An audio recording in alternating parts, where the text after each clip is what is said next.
வணக்கம் நட்புகளே. மேகவாணி ஆடியோ நாவல் சேனல்களுக்கு உங்களை அன்புடன் வரவேற்பது நான் உங்கள் ஆர்ஜே காமாட்சி. இன்னைக்கு நாம பார்க்க போற கதை வான்மேகம் தேன் தூவ. எங்க கதை உங்களுக்கு பிடிச்சிருந்தா லைக் பண்ணுங்க, ஷேர் பண்ணுங்க, கருத்துக்களை கமெண்ட் பண்ணுங்க, மறக்காம சேனலை சப்ஸ்கிரைப் பண்ணிடுங்க. வாங்க கதைக்குள்ள போகலாம். அத்தியாயம் 25. ஆரவிடம் சிறைப்பிடிக்கப்பட்ட செவ்விதழ்கள் விடுதலையாக மனமின்றி ஆயுள் தண்டனையாக மாற தவித்திட விலக விருப்பம் துளியும் இன்றியே இருவரும் ஒரே நேரத்தில் நகர்ந்தனர். வெட்கத்தில் குளித்திருந்த வான்மதியின் கன்னங்கள் மிளிர, அதரங்களோ ஆடவனின் தயவில் பொன்னிறமாக இருந்தது. உள்ளங்கை கொண்டு உதடுகளில் ஒட்டியிருந்த கணவனின் இதழ் ஈரத்தை துடைத்துக் கொண்ட வான்மதி மறுபுறம் திரும்பி அமர்ந்து கொள்ள ஆரவிற்கோ வெளியில் செல்ல மனமே இல்லை. அப்படியே அவளை அள்ளிக்கொண்டு வீட்டிற்கு சென்று விட்ட முத்தத்தை தொடர வேண்டும் போல கரங்கள் பரபரத்தது. மதி அஸ்கி குரலில் கண்ணில் மின்னும் தாபத்துடன் அவளை அழைத்தவன், நம்ம வீட்டுக்கே போலாமா என அவள் புறம் மெல்ல சாய்ந்து வினவ, அவளுக்கே அவளுக்கான தன்னுடையவனின் அத்தாபமும் ஏக்கமும் நேசமும் ஆசையும் அவளை வெகுவாய் உருக்கியது. மலர்ந்த குறுநகை ஒன்றை வீசியவள், எனக்கும் வெளியே போக தோணவே இல்ல, ஆனா போகலன்னா மூணி திட்டுவா ஆரவ் என பாவமாக கூறிவிட்டு நிமிர்ந்தவள் நிமிர்ந்த கணத்தில் கண்களை தாழ்த்தி கொண்டாள். ஆரவின் விழுங்கிவிடும் பார்வையை தாங்கும் சக்தி அவள் விழிகளுக்கு சிறிதும் இல்லையே. ஆரவ் பிளீஸ், எனக்கு வெக்கமா வருது, அப்படி பாக்காதீங்க என்று சினுங்கியபடி முகத்தை மூடிக்கொண்டவளை கண்டு இன்னும் அவனுள் காதல் தீ பரவ, பிளீஸ் டி, நீயும் இப்படி வெக்கப்படாத, எனக்கும் என்னென்னமோ தோணுது என்றான் அவளை போன்றே சினுங்கியபடி. கிண்டல் பண்ணாதீங்க ஆரவ் என அவன் தோளில் சாய்ந்தவளுக்கு அவன் பேசிய தோரணை சிரிப்பை கொடுக்க, அவனும் பொங்கிய சிரிப்பை அடக்கியபடி தன்விக்கின் வீட்டை நோக்கி சென்றான். அங்கு செல்லும் வரையும் அவளும் அவனை விட்டு விலகவில்லை, அவனும் விலக்கவில்லை. அவ்வப்பொழுது அவளின் தலை மீது அவன் தலையை சாய்த்து கொண்டான். உச்சந்தலையில் அழுந்த முத்தமிட்டான்.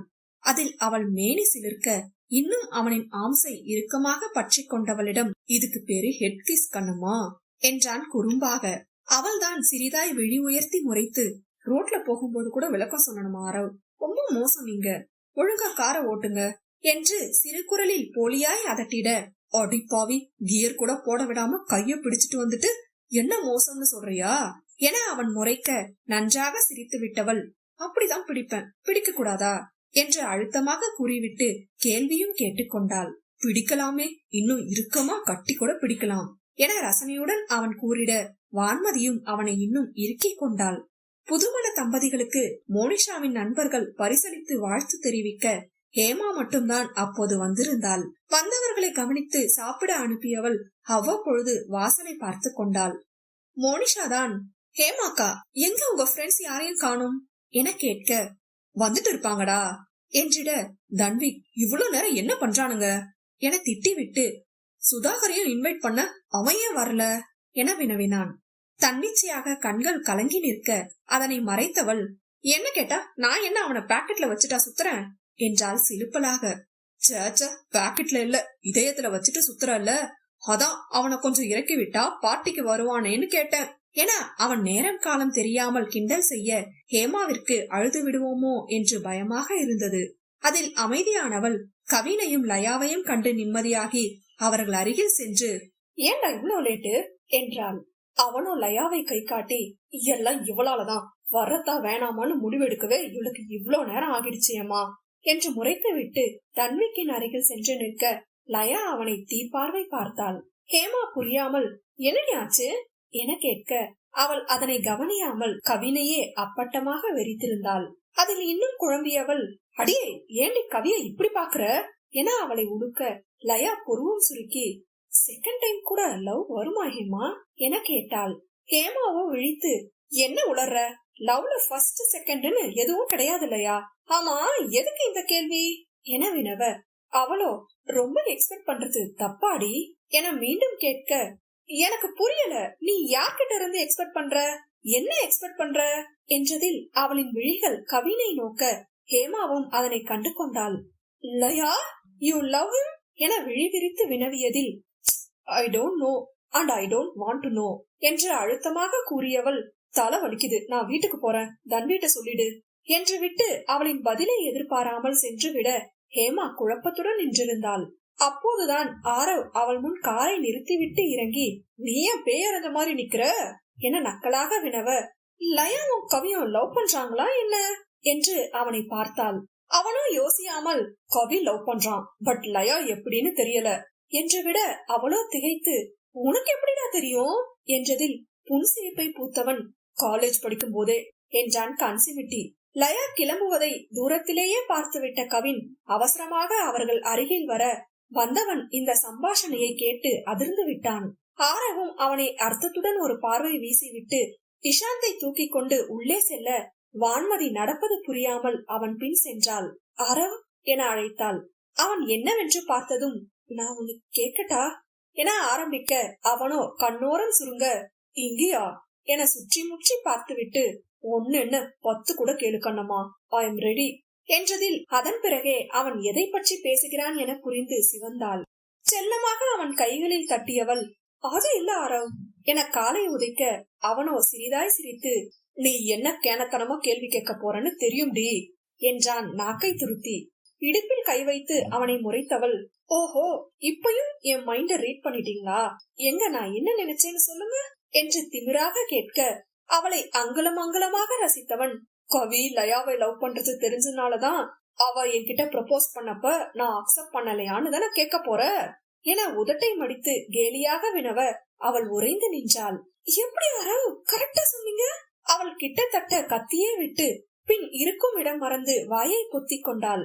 அதில் அவனும் சத்தமாக சிரித்திட, சிரிச்சு சமாளிக்காதீங்க, உண்மைய சொல்லுங்க என்றால் விழிகளை உருட்டி.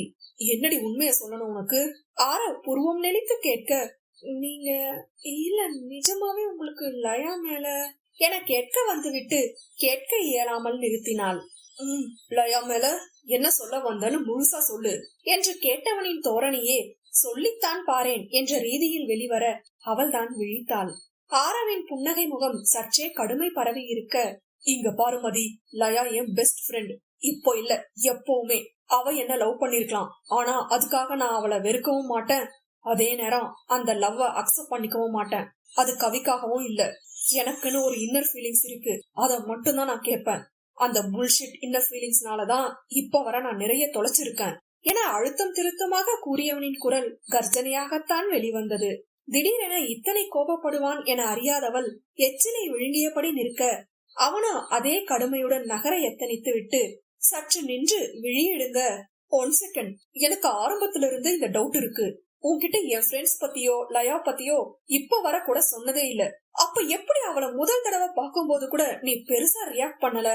ஏன் இப்ப கூட அவ என்ன லவ் பண்றது வர எப்படி இவ்வளவு அக்யூரேட்டா சொல்ற என வினாக்களை தொடுக்க, அவளுக்கு நெற்றி எங்கும் வியர்த்து விட்டது. கூடவே அவனை ஊட்டியில் பார்த்த நினைவுகள் அவளை அலைக்கழிக்க தொடங்க சிறு வெட்கமும் தொற்றிக்கொள்ள, அவளின் முகமாற்றத்தில் அவனுக்கு இத்தனை நேரம் இருந்த இறுக்கம் மாறி சுவாரஸ்யம் தோன்ற அவளையே கூர்மையாக பார்த்திருந்தான். அவளோ, நீங்க மட்டும் என் அப்பாவை எப்படி தெரியும்னு கேட்டதுக்கு பதில் சொன்னீங்களா, அப்ப நான் மட்டும் ஏன் சொல்லணும் என்று பந்தை அவன் புறம் திருப்ப, அவனோ கீழ்கண்ணால் முறைத்து, சிம்பிள் லாஜிக் தான் மதி, இன்னும் கூட நீ அதை கண்டுபிடிக்கல என தலை சாய்த்து கூற, அவளோ அதனை ஆராயாமல், இதுவும் சிம்பிள் லாஜிக் தான் ஆரவ், நீங்களே கண்டுபிடிங்க என குறும்பு மின்ன கூறிவிட்டு அவன் மறு கேள்வி கேட்கும் முன் நல்ல பெண்ணாக மோனிஷாவின் அருகில் சென்று நின்று கொண்டாள். மனம் மட்டும் படபடவென வேகமாக துடித்தது அவளுக்கு. இன்னும் சில நொடிகள் அவன் முன் நின்றிருந்தால் அனைத்தையும் உளறி இருப்பாள்.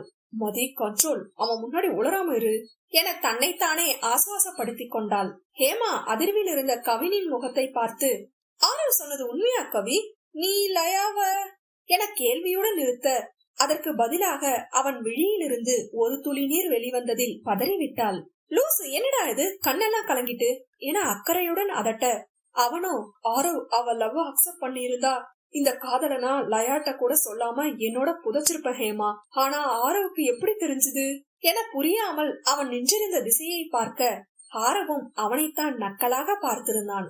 அதில் சட்டென முகத்தை திருப்பியவன், இப்ப எதுக்கு அவன் என்ன இப்படி பாக்குறான் என சற்றே கிளி பிடிக்க கேட்க, ஹேமாதான் அவனை மேலும் கீழும் கேவலமாக ஒரு பார்வை பார்த்து, பரதேசி, அத அவன்கிட்ட போய் கேளு, நீ பண்ற இந்த கேனத்தனமான லவ்வுக்கு என்னால சோக மியூசிக் எல்லாம் வாசிக்க முடியாது என அவள் பங்கிற்கு வாரி விட்டு சென்றாள். தன்விக் தான், என்னடா வந்துட்டு ஆளுக்கு ஒரு மூலையில நிக்கிறீங்க என்பது போல நண்பர்களை பார்த்து வைக்க, அதில் மூவரும் அவனுடன் இணைந்து கொண்டனர். மோனிஷாதான், என் கண்மை அழிஞ்சிருச்சா, லிப்ஸ்டிக் கலைஞ்சிருச்சா என வான்மதியை படுத்தி எடுக்க அவளோ இல்லடி நல்லாதான் இருக்கு என்றாள் பாவமாக. மீண்டும் சிறிது நேரம் கழித்து சேலம் அடிப்பு கசங்கிருச்சுடி எடுத்து விட என இழித்து வைக்க அவளை பொய்யாய் முறைத்து வைத்தவள் சிரிப்புடன் அவள் முன் அமர்ந்து சரி செய்ய ஆரவ்தான் தன்விக் காதருகில் வந்து நீ என்ன புடிக்கிட்டு இருக்கியா என மேலும் சில நல்ல வார்த்தைகள் கூறி அபிஷேகம் செய்ய தொடங்க, அதன் பிறகே வான்மதி கீழே அமர்ந்திருப்பதை கண்டு கடுப்பாகிறான் என்றே உணர்ந்தவனுக்கு காதிலிருந்து ரத்தம் மட்டும்தான் வரவில்லை. மதி என தன்விக் கத்திவிட்டதில் இரு பெண்களுமே சட்டென நிமிர நீ எதிரி நான் பாத்துக்கிறேன் என்றான். வான்மதிதான் புரியாமல் என்ன பாத்துக்க போறீங்க என குழம்ப, அது என் பொண்டாட்டிக்கு நான் தான் இதெல்லாம் செய்யணும் என வாய்க்கு வந்ததை உளர அதில் நமட்டு சிரிப்பு சிரித்தவள் ஓஹோ பாத்துக்கங்க என்று சிரித்தபடி எழுந்தவளுக்கு ஆரவின் முறைப்பும் லேசாக உறுத்தியது. உடனே தன்விக் கீழே அமர்ந்து மோனிஷாவின் புடவை மடிப்பை சரி செய்ய விழைய அவளுக்கோ அத்தனை பேர் முன்னும் தன்னை மனைவி என்றதிலும் தன்மேல் அவன் காட்டும் உரிமையிலும் தானாக வெட்கம் ஒட்டிக்கொண்டது. அவனோ தன்னை நொந்து எழுந்து நிற்க அப்போதும் அவள் முகத்தை பார்க்கவில்லை அவன். அவளோ மாமா என பேச வர அவன் தான் என்னடி உனக்கு இப்போ மூஞ்சில ஒரு வாளி தண்ணிய ஊத்தி விட்டுருவேன் மூடிட்டு நில்லு என்றான் கடுப்புடன் முணுமுணுத்து. அவனும் இத்தனை நேரம் அவள் வான்மதியை படுத்தியதை கேட்டுக்கொண்டுதான் நின்றான். அதில் அவளுக்கு முகம் சட்டென்று சுருங்கிவிட போட காட்டரும என்றால் சத்தமாகவே. பாவம் அவன்தான் அதில் மேலும் விழிக்க உடனிருந்த நால்வரும் கமுக்கமாக சிரித்தனர். வான்மதி அவளின் கையை நறுக்கென கிள்ளி தனியா இருக்கும்போது என்ன வேணாலும் பேச மோனி, எல்லாரும் இருக்கும்போது கிவ் சம் ரெஸ்பெக்ட் என்றால் கிசுகிசுப்பாக. இவனுக்கெல்லாம் நான் ரெஸ்பெக்ட் வேற குடுக்கணுமா? என் மூஞ்சில தண்ணி ஊத்துவேன்னு சொல்றான், அப்படி மட்டும் ஊத்தி இருக்கட்டும், ஆசிட் ஊத்திட்டான்னு நான் கேஸ் போட்டிருப்பேன் என அவனை பார்த்து முறைக்க, ஏது ஆசிடா, அத வேற எதுக்கு வேஸ்ட் பண்ணணும், ஆல்ரெடி 10 பாட்டில் ஆசிட் ஊத்துன மாதிரி தானே இருக்கு என்று வாரினான். பெண்ணவள் தான் கோப பெருமூச்சுக்கள் வாங்க அவனை தீயாக முறைக்க, உன் மூச்சு மட்டும் எப்படி இருக்கான், ஆசிட்ல முக்கிய எடுத்த மாதிரி தானே இருக்கு என்று பார்ட்டி ஹாலில் நின்று இருவரும் சண்டையிட, வான்மதி மூனி எதுவா இருந்தாலும் வீட்டுல போய் பேசிக்கலாம், ஸ்டாப் திஸ் என்று அதட்ட, தன்விக் ஆமா உன் மூஞ்சிக்கு பின்ன ரித்திக் ரோஷனா வருவான் என்று அவனும் விடாமல் பேச, அண்ணா நீங்களாவது கொஞ்சம் அமைதியா இருங்களேன் பிளீஸ் என்றால் கெஞ்சலாக. அதில் அவன் மேலும் பேசாமல் அமைதியாகிவிட மற்ற மூவருமே சத்தமாக சிரித்து விட்டனர். கவின் மச்சான் அப்ப நீ ரித்திக் ரோஷன் இல்லையா, என்ன சிஸ்டர் நீ இப்படி பேசிட்ட என கேலியாய் பார்க்க, தன்விக் தான் ஏண்டா ஏன் பார்ட்டி வச்ச பாவத்துக்கு இந்த பாவிட்ட கோத்து விடுற என்றவன் ஆரவை முறைத்தான். உன் பொண்டாட்டி லைட்டா கீழே உட்கார்ந்ததுக்கு என் குடும்பத்தை பிரிக்க பாத்துட்டியடா என்பது போல பார்த்து வைக்க, அதனை கண்டு கொண்டால் அது ஆரவ அல்லவே. வான்மதியோ கவின் சார் மறுபடியும் ஸ்டார்ட் பண்ணாதீங்க பிளீஸ் என்று கெஞ்சலுடன் உத்தரவிட அவன்தான் உர்ரென வாயை மூடிக்கொண்டான். தன்விக் தன் வாழ்க்கையை காப்பாற்ற பேச்சை மாற்ற, சுதாகர் எங்க மதி, போன் பண்ணா எடுக்கல, வாட்ஸ்அப்ல பேசி வர சொல்லி இருந்தேன் ஏன் வரல என கேட்க, அவளும் தெரியலையாண்ணா அவன் திருப்பூர் போயிருக்கான், வீட்டுலதான் இருப்பான் போல, நான் போன் பண்ணப்போ எடுக்கல என்றவள் யோசனையாக ஆரவை பார்க்க அவன் ஹேமாவை பார்த்தான். அவளோ இப்படி ஒரு சம்பாஷணை நிகழ்வதை கண்டு கொள்ளாமல், ஏய் சொல்ல மறந்துட்டேன், அக்காக்கு மேரேஜ்னு சொன்னேன்ல, இன்விடேஷன் வந்துடுச்சு, இன்னும் 10 டேஸ்ல மேரேஜ், தனித்தனியா வீட்டுல வந்து குடுக்க முடியாது, சோ எல்லாரும் கண்டிப்பா வந்துடுங்க என்றவள் கைப்பையில் துழாவை விட்டு பத்திரிகையை எடுக்க, கவின் அப்ப அடுத்து உனக்குதான்னு சொல்லு என்றான் கிண்டலாக. அதற்கு சின்ன சிரிப்பொன்றை கொடுத்தவள், கண்டிப்பா கல்யாணத்துக்கு வந்துடுங்க, அன்னைக்கு என் நிச்சயதார்த்தமும் இருக்கு என்று அனைவருக்கும் அதிர்ச்சியை கொடுக்க, தன்விக் ஆடிப்பாவி சொல்லவே இல்ல, இது எப்ப முடிவாச்சு என கேட்டான் வியப்பாக. அக்காக்கு பேசும்போது எனக்கும் பேசிட்டாங்க தன்வி, கன்ஃபார்ம் ஆனத சொல்லலாம்னு இருந்தேன். கவினோ அப்ப சுதாகரோட வாழ்க்கை என நக்கலாக கேட்க, தன்விதான் சூர்யா இல்லனா விக்ரம் என்று கலாய்த்தான். எக்ஸாக்ட்லி என கண்ணடித்து தன்விக்கு ஐஃபை கொடுத்த ஹேமாவின் விழிகள் கலங்க கூடாதென்று பலமாக தடை போட்டிருந்தது. கவினும் தன்விக்கும் அவள் எப்போதும் போல கேலியாக சுதாகரை சைட்டடிக்கிறாள் என்று நம்பியதாலேயே இதை சாதாரணமாக எடுத்துக்கொள்ள ஆரவ் அவளை அழுத்தமாக பார்த்தான். வான்மதியோ ஒரு கணம் திகைத்து விட்டாள். பேச்சற்று நின்றவளிடம், மதி நீ வந்துடு என ஹேமா அழைக்க, அவளோ முகத்தில் அடித்தவாறு, சாரி ஹேமா என்னால வர முடியாது என்று விட்டாள். ஹேமா இதனை எதிர்பாராமல் அதிர, கவின் புரியாமல் என்ன பேசுற என்றான். என்ன வேற என்ன சார் பேச சொல்றீங்க, என் அண்ணன் லவ் பண்ண பொண்ணு கல்யாணத்துக்கு போய் அச்சதை தூவுற அளவு எனக்கு பரந்த மனசு இல்ல சார் என்றதில் அங்கு அதிர்வலைகள் பரவிட ஆரவ் இன்னும் ஹேமாவை முறைத்தபடிதான் நின்றிருந்தான். அவனை பாராமல் தவிர்த்த ஹேமா வான்மதியிடம், உளராத மதி, சும்மா விளையாட்டுக்கு பேசுறதை எல்லாம் உன் அண்ணன் சீரியஸா எடுத்துக்கிட்டு லவ் அது இதுன்னு பினாத்துனா நான் அதுக்கு எப்படி சம்மதிக்க முடியும் என்று அவளை நேராய் பார்த்து வினவ, அவளின் விழிகளை உற்று பார்த்தவள், நீங்க விளையாட என் அண்ணன் வாழ்க்கைதான் கிடைச்சதா ஹேமா என்றாள் கோபத்துடன். அதில் ஹேமா அமைதி காக்க, உங்க நிச்சயதார்த்தம் பத்தி சித்திக்கு தெரியுமா என கூர்மையாக வினவ, ஹேமா என்றாள். அப்போ அவன் ஊருக்கு போனதுக்கு நீங்க தான் காரணம் இல்ல? வான்மதி ஹேமாவை குற்றம் சாட்ட, தன்விக்கோ இங்க என்ன நடக்குது மதி? சுதாகர் ஹேமாவை லவ் பண்றானா? சரி, அப்படினாலும் அவதான் சம்மதம் இல்லன்னு சொல்றாளே என குழம்ப, அவங்களுக்கு சுதாகர் மேல லவ் இல்லன்னு ஆரவ் மேல சத்தியம் பண்ண சொல்லுங்க அண்ணா, நான் நம்புறேன் என இடக்காக ஹேமாவை மாட்டிவிட அவளோ திகைத்தாள். நான் ஏன் சத்தியம் பண்ணணும் என திணறியவள், நான் கிளம்புறேன் என்று நகர போக அவளை சொடுக்கிட்டு நிறுத்திய வான்மதி, லுக் ஹேமா, என் அண்ணன் இதுவரை யார் மேலயும் ஆசைப்பட்டதில்ல. முதல் தடவை அவன் மனசு விட்டு தன்னோட விருப்பத்தை சொன்னது கூட உங்க மேல வச்சிருக்க காதலை பத்தி மட்டும்தான். என்னால உங்களை மாதிரி அவன் மனசை உடைக்க முடியாது. யார வேணாலும் நிச்சயம் பண்ணிக்கோங்க, ஆனா கல்யாணம் என் அண்ணன் கூட தான் நடக்கணும். அவன் காதலுக்காக நான் எந்த எல்லைக்கும் போவேன் என தான் ஒரு சிறந்த தங்கை என்பதை நிரூபிக்க ஹேமா அவளை நிமிர்ந்து பாராமல் கிளம்பிவிட்டாள். கவினும் தன்விக்கும் தான் அவளை பேவென பார்க்க ஆரவ் அவ்வப்பொழுது ரவுடியாகிவிடும் தன்னவளை ரசித்திருந்தான். ஆனால் வான்மதிக்கு இன்னும் ஆற்றாமை தாங்க இயலவில்லை. அவள் அனுபவிக்கும் காதல் வலியை தன் தமையனும் அனுபவிப்பதை சிறிதும் பொறுத்து கொள்ள இயலவில்லை. ஆரவ், நீங்க என்ன பண்ணுவீங்களோ எனக்கு தெரியாது. ஹேமா வீட்டுல பேசி உடனே அவ என்கேஜ்மெண்ட்டை நிறுத்துங்க. சுத்தி அவளை நல்லா பாத்துப்பான் என்று பிடிவாதமாக பேச அவன் பர்வரசை மினுக்க புன்னகைத்து, சரிடி ரவுடி, வில்லத்தனம் பண்ணியாச்சு உன் அண்ணன் காதலை சேர்த்து வச்சிடலாம், ஓகேவா என்றான் முகத்தை குனிந்து. அதில் தான் கோபம் தணிந்து மெதுவாக புன்னகைத்தவள் என தலையாட்ட, உடனிருக்கும் மற்ற மூவரும் தான் இது எங்க போய் முடிய போகுதோ என்று விழித்தனர். பார்ட்டி முடிந்து வீடு திரும்புகையில் இஷாந்தும் விழித்திருக்க அவனிடம் கொஞ்சியபடி வந்த வான்மதி சட்டென கடுகடுவென ஆனாள்.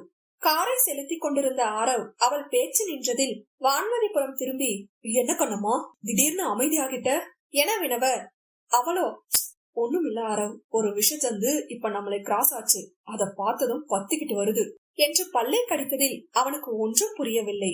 யாருடி, நான் கவனிக்கல என்று கேட்க, உங்களுக்கு தெரியாத ஆரவ் அந்த ஜந்துவ என்று முகத்தை சுருக்க, யாருன்னு சொல்லு கண்ணம்மா, ஏன் இந்த திடீர் கோபம் என்றான் மிருதுவாக. எல்லாம் அந்த விக்ராந்தோட அம்மாதான் ஆரவ். இப்பதான் கார்ல நம்மளை கிராஸ் பண்ணாங்க. அந்த பொம்பளை நினைச்சாலே எரிச்சலா வருது. எப்ப பாரு பிசினஸ், பணம், ஸ்டேட்டஸ் இதான் அவங்க வாயில இருந்து வரும். பெத்த பையன் தப்பு பண்றான்னா ஒரு வார்த்தை கூட அதட்ட மாட்டாங்களா என்ன? இவங்கெல்லாம் எதுக்கு குழந்தை பெத்துக்கிறாங்க? அந்த பொம்பளை வயிற்றுல பிறந்ததுக்கு அவனும் அவனை பெத்ததுக்கு இவனும் வெக்கப்படணும் என சரமாரியாக பொறிந்து தள்ளியவளோ, மொத்த எல்லாத்தையும் கூட நான் பொறுத்துக்குவேன் ஆரவ். ஆனா பேபி அபார்ட் ஆனப்ப கூட ஒரு சொட்டு கண்ணீர் என்ன? அட்லீஸ்ட் ஆறுதலா 2 வார்த்தை சொல்லி இருந்தா கூட அவளை நான் மனுஷியா மதிச்சிருப்பேன். அவளும் அவ பையனும் அந்த குடும்பமும் நினைச்சாலும் எரிச்சலா வருது என அவள் பேச பேச ஆரவின் மேனி இறுகி போனது.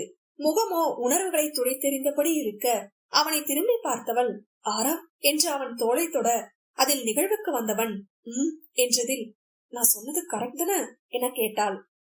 கரெக்ட் தான் என்றவனுக்கு குரல் சற்றே பிசிரடிக்க அதை அவளும் கவனிக்கவில்லை. மறுநாள் எப்போதும் போல அலுவலகத்திற்கு வந்துவிட்டு கடைக்கு சென்று விட்டாள் வான்மதி. அவள் சென்றதும் அலுவலக வேலையில் மூழ்கி இருந்த ஆரவை பார்க்க யாரோ வந்திருக்கிறார்கள் என்று ரிசப்ஷன் பெண்மணி கூறவும் முகம் கடுமையாக, வர சொல்லு என்றான். அடுத்த நிமிடமே கதவை புயலென திறந்து உள்ளே வந்திருந்தார் சௌமியா. சுழல் நாற்காலியில் சுழன்றபடி அவரை எகத்தாளமாக பார்த்திருந்த ஆரவ் ஒற்றை புருவம் உயர்த்தி என்னவென கேட்க, விக்ராந்த் எங்க என கேட்டார் கோபத்துடன். அவனோ ஏளனமாக, விக்ராந்த்? எந்த விக்ராந்த்?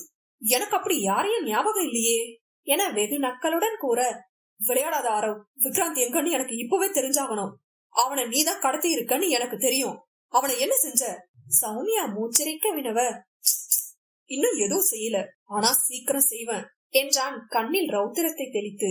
வேணா ஆரவ், தேவையில்லாத விஷயத்துல தலையிட்டு உன்னை நீயே அழிச்சுக்க நினைக்காத. விக்ராந்தோட அப்பாக்கு மட்டும் இப்ப அவனை கடத்தினது நீதான்னு தெரிஞ்சா உன்னை உரு தெரியாம சிதைச்சிடுவாரு. இது உனக்கு லாஸ்ட் வார்னிங். விக்ராந்த விட்டுடு. கிட்டத்தட்ட சௌமியா அவனை மிரட்ட, ஹஹஹா, இஸ் இட்? அப்படியான உங்க புருஷன் புடுங்கிடுவாருன்னு நானும் பாக்குறேன். டோன்ட் வரி, இன்னும் அவன் சாகல, நல்லாதான் இருக்கான். ஆனா ஒவ்வொரு நாளும் அவனுக்கு ஆயுசு குறைஞ்சுகிட்டே வருது. என்னைக்கு என் கோபம் ஹை லெவல்ல போகுதோ அன்னைக்கு செத்துருவான் என்றவனின் குரலிலேயே சௌமியாவிற்கு பதற்றம் தொற்றியது. உனக்கு என்ன பைத்தியமா? அந்த பிச் வான்மதிக்காக நீ என்னையவே பகைச்சுக்கிற என சொல்லி முடிக்கும் முன் டேபிளை சடாரென தட்டி எழுந்தவன் ஒரு விரல் நீட்டி எச்சரித்து, வார்த்தை வார்த்தை பத்திரம், அவளை பத்தி அடுத்த வார்த்தை பேச நாக்கும் இருக்காது, நீங்களும் இருக்க மாட்டீங்க என்றான் உருமலுடன். சௌமியாவிற்கோ ஆத்திரம் பொத்து கொண்டு வந்தது. கேவலம், உன் அண்ணனை கல்யாணம் பண்ணி டைவர்ஸ் பண்ணின அந்த பொண்ணுக்காக நீ மொத்த குடும்பத்தையும் அசிங்கப்படுத்த நினைக்கிற ஆரவ்? தெரியாம தான் கேக்குறேன். அண்ணன் பொண்டாட்டிய கல்யாணம் பண்ணிருக்கியே, உனக்கு கொஞ்சம் கூட இங்கிதம் இல்ல என்று அவனை சரியாக குத்த அவனுக்கோ நெஞ்சில் ஈட்டி பாய்ந்தது போல இருந்தது. கர்ஜனையுடன் அம்மா என கத்தியவன், அவன் எனக்கு அண்ணனும் இல்ல, அந்த ஆள் எனக்கு அப்பாவும் இல்ல. நீங்களும் எனக்கு இனிமே வச்ச அம்மாவா இருக்கிறதுனா இருங்க, இல்ல அம்மானு கூட பார்க்க மாட்டேன் என்றவனின் விழிகளில் வழிந்த கனலில் சௌமியாவிற்கு எரிந்தது.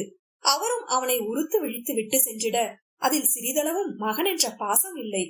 அவர் சென்றதும் தளர்ந்து சேரில் அமர்ந்து விட்ட ஆரவிற்கு கோபம் கட்டுக்கடுங்காமல் தறிக்கெட்டு ஓடியது. கடையில் வேலை முடிந்து கிளம்ப எத்தனித்த வான்மதி ஆரவிற்கு போன் செய்ய போக, பின் அவளே வேலையா இருப்பாரு, நம்மளே போகலாம் என்று கடையை விட்டு வெளியில் வர சரியாக அவள் முன்னே கார் ஒன்று வந்து நின்றது. அதிலிருந்து இறங்கியது விக்ராந்த் தான். முகம் முழுவதும் காயமாக இருக்க ஒரு கையிலும் கட்டிட்டு இருந்தான். முகத்தில் அத்தனை ரௌத்திரம் சீறியது. அதிலும் வான்மதியை கண்டதும் அவனுக்குள் குரூர சினம் ஒன்று சீறிப்பாய, அவனை எதிர்பாராமல் ஒரு நொடி திகைத்த வான்மதி மறுநொடியே அவனை நேருக்கு நேராய் எதிர்கொண்டாள். ஹலோ மை டியர் பொண்டாட்டி, ஓ சாரி எக்ஸ் பொண்டாட்டி ரைட் என இலக்காரமாக வினவியவன், நோனோ வான்மதி ஆரவ முகிலன், இதுதான் கரெக்டா இருக்கும்ல என்றவனின் இதழ்கள் வக்கிரமாய் சிரித்தது. அவளோ எரிச்சலாகி, இப்ப என்ன வேணும் உனக்கு? கேஸ்க்கு பயந்து கோர்ட்டுக்கு வராம ஓடிட்டு இப்ப இங்க மட்டும் எதுக்கு வந்த என்றவள் அவனை காணவே அருவருக்க, நான் கோர்ட்டுக்கு வரது இருக்கட்டும், எங்க உன் நியூ ஹஸ்பண்ட், எனக்கு இன்ட்ரோ கொடுக்க மாட்டியா வான்மதி என சீண்டினான். அவளோ அவனுக்கு பதில் கூற பிடிக்காமல் நகர போக அவன் அவள் முன்னே நின்று தடுத்து, எனக்கு கொஞ்சம் சந்தேகம், அதை மட்டும் தீர்த்து வச்சுட்டு நீ கிளம்பலாம், நான் உன்னை ஒண்ணும் பண்ண மாட்டேன் என்று அடக்கமாக கூறியவனை முறைத்தவள், நீ என்ன ஒண்ணும் பண்ண முடியாது என் முகில மீறி என்றாள் கர்வத்துடன். அவனுக்கோ இன்னும் கோபத்தீ எரிந்தது உள்ளுக்குள். அதனை அடக்கி கொண்டு அதே ஏளன குரலில், என் முதல் சந்தேகம் என்னன்னா, இப்போ உன்னை நான் ஏன் எக்ஸ் பொண்டாட்டின்னு சொல்றதா இல்ல தம்பி பொண்டாட்டின்னு சொல்றதா என குரூர பார்வை ஒன்றை வீச ஒரு நிமிடம் அவன் சொன்னதை உள்வாங்க இயலாமல் ஸ்தம்பித்து நின்றாள் வான்மதி. என்ன சொன்ன? நடுக்கத்துடன் வந்த வார்த்தைகளுடன் கண்ணீரும் வெளிவர துடிக்க விக்ராந்த் அதனை திருப்தியாக ஏறிட்டு, என்ன வான்மதி, என் தம்பி என்னை பத்தி எதுவுமே சொல்லலையா? Too bad. சரி அதை விடு. ஏன் இன்னொரு டவுட் என்னன்னா, என் தம்பி மேல எப்போ கேஸ் கொடுக்க போறேன்னு சொல்லு, நானும் அவனும் சேர்ந்தே வந்து என்று நிறுத்தியவன், கேஸ் அட்டன் பண்ணுவோம்னு சொல்ல வந்த என்றான் சிரிப்புடன். அவளுக்கோ அதிர்ச்சியில் வயிற்றில் இருந்து ஏதோ பிரட்ட கண்ணெல்லாம் இருட்டியது. அவனும், அப்புறம் இதான் எனக்கு பெரிய டவுட், என் தம்பி இருக்கானே அவனுக்கு ஈகோ ரொம்ப ஜாஸ்தி, அதுவும் என்கிட்ட ரொம்பவே ஈகோ பாப்பான். நான் யூஸ் பண்ண பொருளை கூட அவன் யூஸ் பண்ணதே இல்ல. அப்படி இருக்கும்போது உன்னை மட்டும் எப்படி என சந்தேகமாக கேட்டபடி அவளை மேலும் கீழும் ஆராய்ந்தவன், அவன் டேஸ்ட் இவ்வளவு மட்டமா போகும்னு நான் எதிர்பார்க்கல என்றான் ஏகத்துக்கும் நக்கலை ஏந்தி.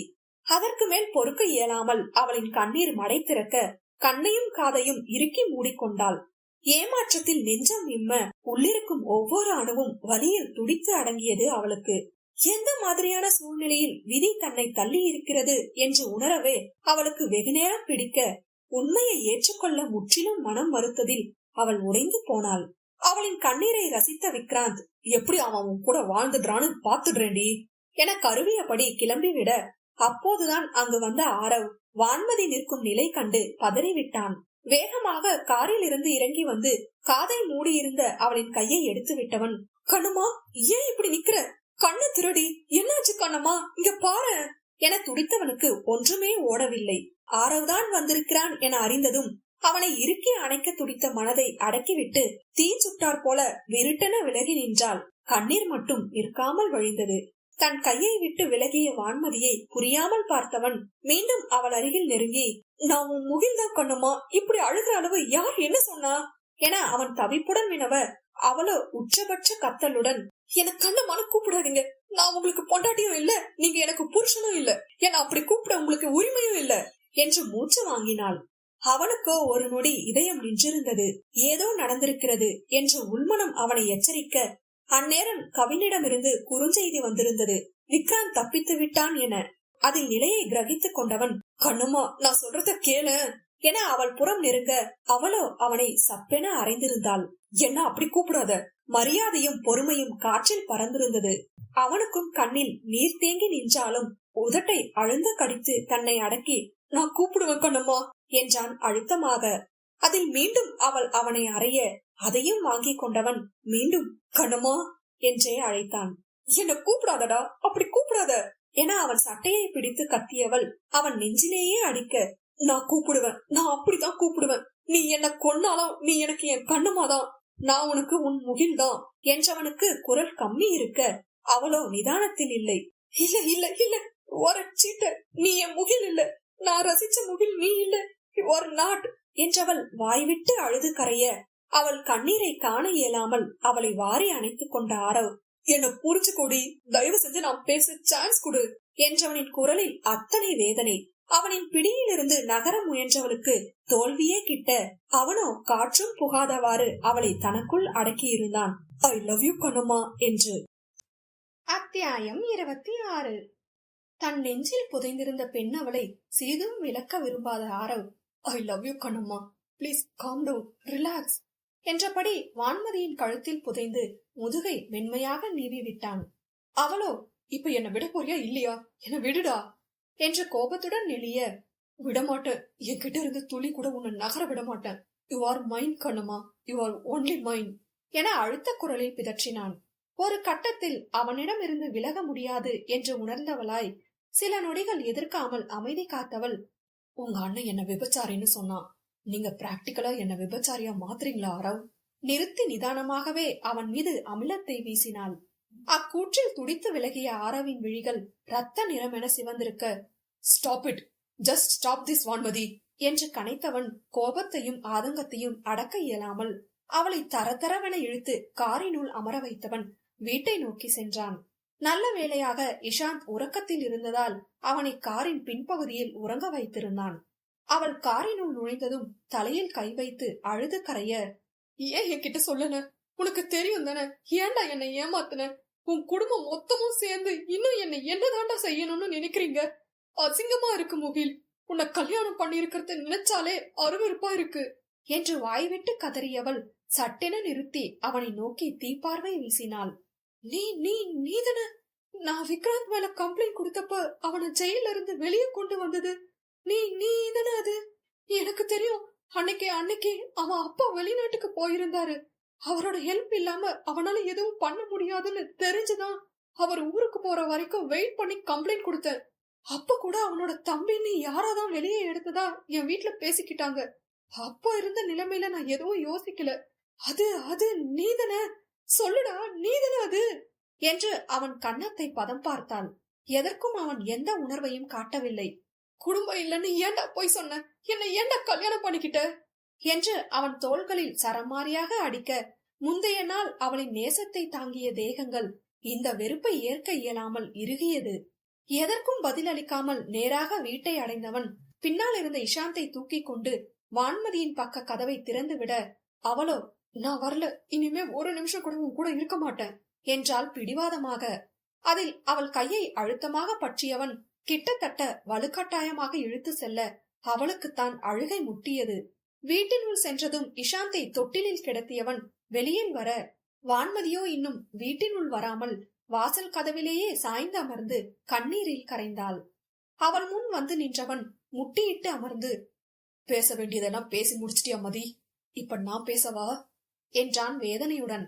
அவள் பதில் கூறாமல் அழுத்தமாக அமர்ந்திருக்க, உஃப் என பெருமூச்சு விட்டவன், முதல்ல ஒரு விஷயத்த உன் மனசுல நல்லா ஏத்திக்க, விக்ராந்த் என் பிரதர் இல்ல, என் கூட பிறந்தவன் இல்ல என்றதில் அவள் சலனமின்றி அவனை பார்த்தாள். அவனோட அப்பாவைத்தான் என் அம்மா செகண்ட் மேரேஜ் பண்ணிக்கிட்டாங்க என்று கூறிவிட்டு ஒரு நொடி அமைதி காத்தான். பின், எனக்கு தெரியாது மதி, சத்தியமா எனக்கு எதுவுமே தெரியாது, விக்ராந்துக்கு கல்யாணம் ஆனது, அதுவும் உன்னை கல்யாணம் பண்ணது எதுவுமே என்றவனின் விழிகள் அவளிடம் யாசிக்க அவள் கல் போலத்தான் அமர்ந்திருந்தாள். 10 வயசுல அப்பா இருந்ததும் புது குடும்பம் புது அப்பான்னு ஏத்துக்க மனசு வரலதான். ஆனா ஒரு கட்டத்துல எல்லாத்தையும் ஏத்துக்கிட்டு அந்த குடும்பத்தோட பொருந்த உன்ன மாதிரிதான் ட்ரை பண்ண. அப்புறம் தான் தெரிஞ்சது குடும்பமா இருந்தா இருக்கலாம், அது வெறும் பணத்தால கட்டின கட்டமைப்புன்னு. என் அம்மாவுக்கு என்னை விட விக்ராந்த் தான் ரொம்ப பிடிக்கும். ஏன்னா அவன் தான் அவங்க சொன்ன மாதிரி படிச்சான், அவங்க சொன்ன ஸ்போர்ட்ஸ்ல கலந்துக்கிட்டான், அவங்களுக்கு பிடிச்ச மாதிரி நடந்துப்பான், பிளா பிளா. நான் சொன்னேனே என் இன்னர் ஃபீலிங்ஸ், அது சின்ன வயசுல இருந்தே என்ன ரொம்ப ஆட்டி வைக்கும். அது சொன்ன மாதிரிதான் நான் நடந்துப்பேன், அது சொல்ற மாதிரிதான் நான் படிப்பேன், அது பழக சொல்ற மனுஷங்க கிட்டதான் நானும் பழகுவேன். கடைசி வர அது என் குடும்பத்துக்கிட்ட என்ன ஒட்டவே விடல மதி. அதுவும் விக்ராந்துக்கும் எனக்கும் சுத்தமா செட் ஆகாது. ஒண்ணு அவன் கேரக்டர் எனக்கு பிடிக்காது, இன்னொன்னு என்ன டீஸ் பண்ணிட்டு என் அப்பா அம்மாவுக்கு பிடிச்ச மாதிரி அவன் நடிச்சிடுவான். நான் கோபம் வந்து அவனை அடிச்சிடுவேன். அதனால அவன் அப்பாவுக்கு என்ன சுத்தமா பிடிக்காது. அவங்களுக்கு பிடிக்காம போனதுனால என் அம்மாவுக்கும் என்ன பிடிக்காது. ஆனா அம்மானா யாருக்குதான் பிடிக்காம போக சொல்லு? அவங்களுக்காக தான் நான் காலேஜ் முடிக்கிற வர கூட அங்க இருந்தேன். ஆனா அதுக்கப்புறம் இன்னொரு பெரிய ப்ராப்ளம் ஆகிடுச்சு. அதுல நான் அந்த குடும்பமே வேண்டாம்னு தனியா வந்துட்டேன். அதுக்கப்புறம் ஒரு இடத்துல கூட என் அம்மா பேரையோ என் குடும்பத்து பேரையோ நான் சொன்னதே இல்ல. என் ஃப்ரெண்ட்ஸுக்கு தெரியும், அதனால அவங்களும் என்ன அந்த குடும்பத்தோட சம்மந்தப்படுத்தி பேச மாட்டாங்க. சுத்தமா அவங்களோட நான் தொடர்புலயே இல்ல மதி. அன்னைக்கு விக்ராந்த போலீஸ் பிடிச்சிட்டு போயிடுச்சுன்னு அம்மா கால் பண்ற வர நான் அவங்க கிட்ட பேச கூட இல்ல. ஏன் எனக்கு கல்யாணம் ஆனது கூட அவங்களுக்கு தெரியாது. அப்பவும் நான் போயிருக்க மாட்டேன் மதி. அந்த நேரத்துலதான் மிருனா 5 மாசம் பிரெக்னெண்டா இருந்தா. அப்பதான் அவ ஏமாத்துனதும் எனக்கு தெரிஞ்சு மொத்தமா உடைஞ்சு போயிருந்தேன். என்னை சுத்தி என்ன நடந்துச்சுன்னு கூட எனக்கு தெரியல மதி. அம்மா கால் பண்ணப்போ அவ எனக்கு கொடுத்த ஏமாற்றத்தை தாங்க முடியாம அவங்க மடியில படுத்து அழணும் போல இருந்துச்சு. அப்ப கூட அவங்க எனக்காக கால் பண்ணலன்ற உண்மை புரிஞ்சு மனசு வெறுத்து போச்சு. அப்போ சடனா விக்ராந்தோட பேபி அபார்ட் ஆகிடுச்சுன்னு சொன்னதும் எனக்கு எனக்கு ஐ எம் டோட்டலி பிளாங்க். அந்த ஒரு வார்த்தையை தவிர என்னால வேற எதையும் கேட்க முடியல. எங்க இஷு பேபிக்கும் அந்த மாதிரி ஆகிடுமோன்னு ரொம்ப பயந்துட்டேன் மதி. என்னதான் எனக்கு விக்ராந்த பிடிக்கலனாலும் பேபி இருந்த நேரத்துல என்னால அவனை ஹர்ட் பண்ண முடியல. அட்லீஸ்ட் கல்யாணத்துக்கு அப்புறம் கொஞ்சம் மாறி இருப்பான்னு நம்பி இருந்தேன். அதான் எதையும் யோசிக்காம அவனை வெளியே எடுத்தேன். அப்ப கூட அவன் யார கல்யாணம் பண்ணிருக்கான், என்ன பிரச்சனை எதுவுமே விசாரிக்கல. ஏன் உன்னை கல்யாணம் பண்ணிக்க சொல்லி கேட்டப்ப கூட எனக்கு சத்தியமா தெரியாது உன் பாஸ்ட் பத்தி. நான் நினைச்சிருந்தா விசாரிச்சிருக்கலாம். ஆனா உன் மூலமா மட்டும்தான் நான் எல்லாத்தையும் தெரிஞ்சுக்கணும்னு நினைச்சேன். அப்படி நான் தெரிஞ்சுக்கிட்ட விஷயங்கள் என்ன உயிரோட கொன்னுடுச்சுடி. உனக்கு தெரியாது, நீ பழச சொல்லி முடிக்கும் போது நான் கொஞ்சம் கொஞ்சமா செத்துட்டு இருந்தேன்னு. கரங்களை தரையில் ஊன்றி தலையை குனிந்து தன்னிலை விளக்கம் கொடுத்தவனின் வார்த்தைகளிலும் கண்களிலும் ரணம் மிகுந்தது. அவளோ அத்தனையும் கேட்டும் அசையவே இல்லை. என்னை பத்தி உங்களுக்கு முன்னாடியே தெரியாதுன்னா அப்ப என் அப்பாவை மட்டும் எப்படி தெரியும்? நான் அவரோட பொண்ணுன்னு உங்களுக்கு எப்படி தெரியும்? இன்னும் சினம் குறையாமல் கேட்டவளை அமைதியுடன் ஏறிட்டவன், முதல்ல உன்னை எனக்கு கல்யாணம் பண்ணதான் உன் வீட்டுல கேட்டாங்க, அது உனக்கும் தெரியும்னு எனக்கு தெரியும் என்று கூர்மையாக வினவ அவளோ ஒரு நொடி தடுமாறினாள். எப்படி? நான் தான் போட்டோ மாத்தி கொடுத்திருந்தேனே, அப்புறம் எப்படி என்று திணறிட அதற்கு பதில் கூறாமல் தவிர்த்தவன் அவளை நெருங்கி அவளின் கன்னங்களை பற்றி, அப்பவே நான் உன்னை கல்யாணம் பண்ணிருக்கணும் மதி. உன் வீட்டுல என்ன சொல்லியிருந்தாலும் நான் கல்யாணம் பண்ணிருக்கணும். உன் அப்பா எனக்கு வசதி இல்ல, குடும்பம் இல்ல, ஃப்ரெண்ட்ஸ் அது இதுன்னு சுத்துறேன்னு சொல்லி இருந்தாலும் நான் அப்பவே உன்னை விட்டு போயிருக்க கூடாது என்றவனின் விழிகளின் வழியே திரவம் வழிய அவள் நெஞ்சில் இருந்து ரத்தம் வழிந்தது. இமைக்காமல் திகைத்தவள், அது எப்படி உங்களுக்கு தெரியும்? என் அப்பா இதெல்லாம் உங்ககிட்ட சொல்லிதான் வேணாம்னு சொன்னாரா என்றவள் எச்சிலை விழுங்கி ரணத்துடன் கேட்க விரக்தி புன்னகை ஒன்றை உதிர்த்தவன் லீவ் இட் என்று எங்கோ வெறித்தான். சில நொடிகளில் மீண்டும் அவளை கதவோரம் சாய்த்து இதழ்களின் அருகில் நெருங்கி, நான் உன்னை மறந்துட்டு அடுத்த வேலையை பார்க்கலாம்னு தான் நினைச்சேன். உன் அப்பா என்ன அப்படி சொன்னப்போ நீயும் என்ன அப்படிதானே நினைச்சிருப்பேன்னு உன்னை விட்டு ஒதுங்கதான் நினைச்சேன்டி. ஆனா முடியல. உனக்காக என் ஈகோவை எல்லாம் விட்டுட்டு என் அம்மாட்ட போய் நின்ன. எனக்கு உன்னை கல்யாணம் பண்ணி கொடுக்க உன் வீட்டுல பேச சொல்லி. ஆனா அவங்க எதை பத்தியும் விசாரிக்காம குடும்பம் வேணாம்னு தானே இங்க இருந்து போன, இப்ப மட்டும் எதுக்கு உனக்கு நாங்க வேணும்னு முடியாதுன்னு சொல்லிட்டாங்க. சச்ச ஒஸ்ட் மதர் தான். நீ சொன்ன மாதிரி அவங்க வயித்துல நான் பிறந்ததுக்கும் என்ன அவங்க பெத்ததுக்கும் 2 பேருமே வெக்கப்படணும் என்று கழுத்து நரம்புகள் புடைக்க தன்னுள் பெரும் வலிதனை அடக்கியவனுக்கு ஆற்றாமையில் உள்ளம் கொதித்தது. வான்மதி சட்டென கரம் கொண்டு அவன் வாயை மூடியவளுக்கு அவனுக்கு என்ன ஆறுதல் அளிப்பது என்றும் புரியவில்லை. தனக்குத்தானே என்ன ஆறுதல் சொல்லிக் கொள்வது என்றும் புரியவில்லை. தலையெல்லாம் பாரமாக இருந்தது. அட்லீஸ்ட் நான் என்ன பத்தி சொன்னப்பவாச்சு என்கிட்ட உண்மைய சொல்லி இருக்கலாமே. முட்டிய அழுகைதனை கேவலாக வெளிப்படுத்தி அவள் கேட்டிட, என்ன சொல்லடி, என்னன்னு சொல்ல? உன் மொத்த வலிக்கும் காரணம் என் கேடுகட்ட குடும்பம்னா, இல்ல நூலிழையில உன்னை விட்டு கொடுத்ததையா? என்ன சொல்ற என கண்ணில் நீர் தெறிக்க கேட்டவனின் முகம் நொடியில் ஆத்திரம் போர்த்தி கொள்ள, நீ சொன்ன எல்லாம் கேட்க கேட்க அவனை கொலையே பண்ணணும்னு ஆத்திரம் வந்துச்சு. அந்த நாய் உயிரோட இருந்தாதானே உனக்கு விளக்கம் சொல்லணும். அவனை கொன்னுட்டா உனக்கு இந்த விளக்கமா சொல்ல தேவையில்ல தானே. அதான் அவனை கொன்னு போடணும்னு அவனை கடத்தின. ஆனா அவன் அவ்வளோ சீக்கிரம் ஈஸியா சாக கூடாதுல. ஏண்டா வாழ்றோம்னு நினைச்சு துடிச்சு சாகணும். எனக்கு கோபம் வரும்போதெல்லாம் அவனை சாவடி அடிச்சேன். உண்மைய சொல்லாமலேயே உன் முன்னாடியே அவனை துண்டு துண்டா நறுக்கணும்னு தான் உயிரோடைய வச்சிருந்தேன். எப்படியோ தப்பிச்சிருக்கான். ஆனா ரொம்ப நேரம் அவன் வெளியே சுத்த மாட்டான் என்று கண்களில் எரிமலையை தேக்கி அனலாக கொதித்தவனை கண்டு அவளுள் அச்சம் பரவியது. அவன் முகத்தில் பரவியிருந்த சினம் கண்டு அவளுக்கு நாக்கு மேலனத்தில் ஒட்டிக்கொள்ள சில நிமிடங்கள் பேச்சே வரவில்லை. பின் முயன்று, அவனை அடிச்சுதான் உங்க கை காயமா இருந்துச்சா என கேட்டால் உள்ளே சென்ற குரலில். கோபம் மாறா நிலையுடன் அவன் உருமிட, இதெல்லாம் சுத்திக்கு தெரியுமா? அவள் இறுக்கத்துடன் வினவ, அவன் மூலமாதான் விக்ராந்தை கடத்தின என ஆர்ப்பாட்டம் இல்லாமல் அவன் கூறியதில் அவளுக்கு தான் பதில் கூற தெரியவில்லை. அவனே அவளின் இரு பக்கமும் கையை ஊன்றி, ஒருவேளை உன்னை கல்யாணம் பண்ணிக்க கேட்டப்பவே எனக்கு எல்லாம் தெரிஞ்சிருந்தாலும் உன்னை கல்யாணம் பண்ணிக்கணும்னு நான் எடுத்த முடிவை நிச்சயமா மாத்தி இருக்க மாட்டேன் என்றான் அழுத்தம் திருத்தமாக. சொன்னதோடு நில்லாமல் அவளின் கன்னங்களை மென்மையாக வருடியவன், I always love you Kannamma. என் வானத்தோட மதி நீ மட்டும்தான். உன்னை முழுசா தனக்குள்ள புதைச்சுக்கிற உன்னோட மேகம் நான் மட்டும்தான் என புருவம் சுருக்கி உணர்ந்து உரைத்தவன் துடித்துக் கொண்டிருந்த அதரங்களை நோக்கி படையெடுக்க அவள் இதழ்களை இறுக்கி மூடிக்கொண்டாள். அதற்கு மென்முத்தம் ஒன்று வைத்தவன், நான் சொல்லாமலேயே லிப்ஸ க்ளோஸ் பண்ணிட்ட கண்ணம்மா. இந்த பெக்கிஸ இப்படிதான் குடுக்கணும் என்றான் மீண்டும் அவ்விதழ்களுக்கு அழுந்த முத்தமிட்டு. அவன் கண்ணையே ஆழ பார்த்திருந்தவள் சலனமின்றி இருக்க அவளுடன் மீண்டும் பழைய உறவை புதுப்பிக்க அவன் எடுத்த முயற்சிகள் கடலில் வீழ்த்தப்பட்டது போல காணாமல் தான் போனது. கண்ணம்மா, என்ன புரிஞ்சுக்கோயேன், நான் உன்னை ஏமாத்தல கண்ணம்மா கெஞ்சலுடன் கூடிய தவிப்புடன் அவன் கூற, அவளோ, என்ன அப்படி கூப்பிடாதீங்க ஆரவ், அருவருப்பா இருக்கு. அவன் சட்டையை பார்த்தபடி முகத்தை சுளித்து கூற அவனுள் சுள்ளென தைத்தது.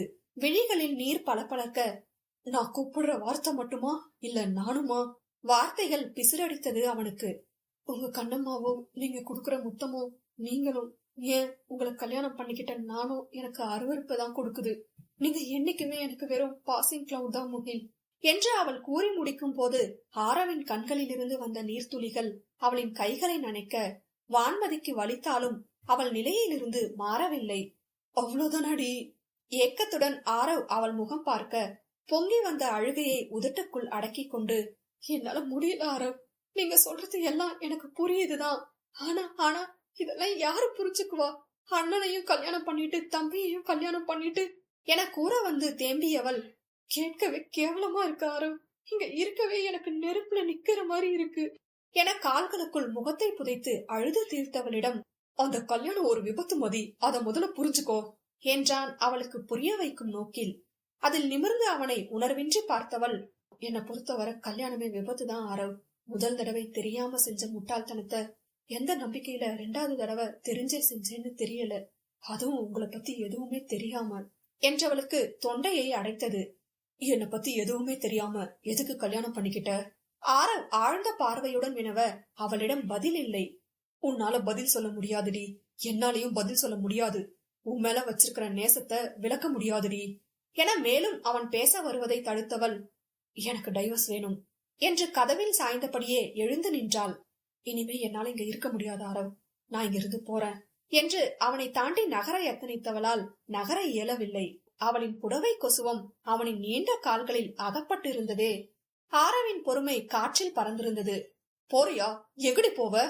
விழியிடுங்க அவன் கத்த, ஆரவ் காலை எடுங்க, சாரிய விடுங்க என்றவள் உதடு பிதுங்க நின்றாள். முந்தைய நாள் அவன் புடவை கட்டுவது பிடிக்கும் என கூறியதால் இன்றும் புடவையே அணிந்திருந்தாள். இங்க பாருடி, மூச்சு நின்னு குழியில இறங்கும் போதுதான் நீ இங்க இருந்து வெளியே போகணும். அப்ப கூட மூச்சை நிறுத்திட்டு நானும் உன் கூட தான் வருவேன். செத்தாலும் என் நிழல் உன் கூடவே தான் இருக்கும். என் நிழலை தாண்டி போகணும்னு நினைச்ச. கருவிழிகள் சிவந்து கனலை கக்க பல்லை கடித்து பிடிவாதத்துடன் விரல் நீட்டி எச்சரித்தவன், என் மூச்சு என்கிட்ட இருக்காது என்று மிரட்டிவிட்டே அவள் புடவையிலிருந்து காலை எடுத்தான். பெண்ணவள்தான் அவனின் கோபத்திலும் மிரட்டலிலும் மிரண்டிருக்க கண்மண் தெரியாமல் அவன் காட்டிய காதலில் சிக்குண்டு போனாள். அறிவு இருக்கா? அவன் தப்பிச்சு போற வரை என்னடா பண்ணிட்டு இருந்தீங்க? லயா எரிச்சலுடன் கவினை திட்ட, ஃபுல் ப்ரொடெக்ஷன் போட்டுதான் வச்சிருந்தோம் லயா. எப்படி தப்பிச்சானே தெரியல. அதான் அப்பவே சொன்னேன் அவனை அப்படியே போட்டு தள்ளிடலாம்னு என்றான் வெறுப்பாக. விக்ராந்தை கடத்தி வைத்த இடத்தில் நின்று கவின், லயா, தன்விக் மூவரும் தீவிர சிந்தனையில் இருக்க, தன்விக், சுதாகர் தான் அவனை பார்த்துட்டு இருந்தான். அவன் ஊருக்கு போன கேப்ல இந்த சம்பவம் நடந்துருச்சு போலடா என்ற போதே சுதாகர் பதறி அங்கு வந்திருந்தான். அந்த பொறிக்கினா எப்படிடா தப்பிச்சிச்சு? கூட இருந்த காட்ஸ் எல்லாம் என்னடா செஞ்சுட்டு இருந்தாங்க என்று கோபத்துடன் கேட்க, கவின், யாரோ வெளியில இருந்து ஹெல்ப் பண்ணிருக்காங்க சுதாகர். காட்ஸ் எல்லாம் மயக்கமாக்கி இருந்தாங்க. அநேகமா அவன் அப்பா தான் ஹெல்ப் பண்ணி இருக்கணும் என்று யோசனையுடன் கூறியதில் லயா, சரிடா, முடிஞ்சது முடிஞ்சிருச்சு. இதுக்கப்புறம் அவனை என்ன பண்றதுன்னு யோசிங்க. அடிப்பட்ட பாம்பு சும்மா இருக்காது. ஆரவுக்கும் மதிக்கும் அவன் பிரச்சனையை குடுக்கறதுக்குள்ள டூ சம்திங் என்றால் பரபரப்பாக. அந்நேரம் தன்விக்கின் அலைபேசி அலற மோனிஷா தான் போன் செய்திருந்தாள். அவன் போனை எடுத்து சொல்லு என்றதும் அவள், மாமா திடீர்னு மதி மெசேஜ் பண்ணியிருக்கா, டைவர்ஸ் வேணும்னு. எனக்கு என்ன பண்றதுன்னே தெரியல. ஏதாவது பிரச்சனையா? நேத்து கூட நல்லதானே இருந்தாங்க என்று வேகமாக கேட்க தன்விக் திகைத்திருந்தான்.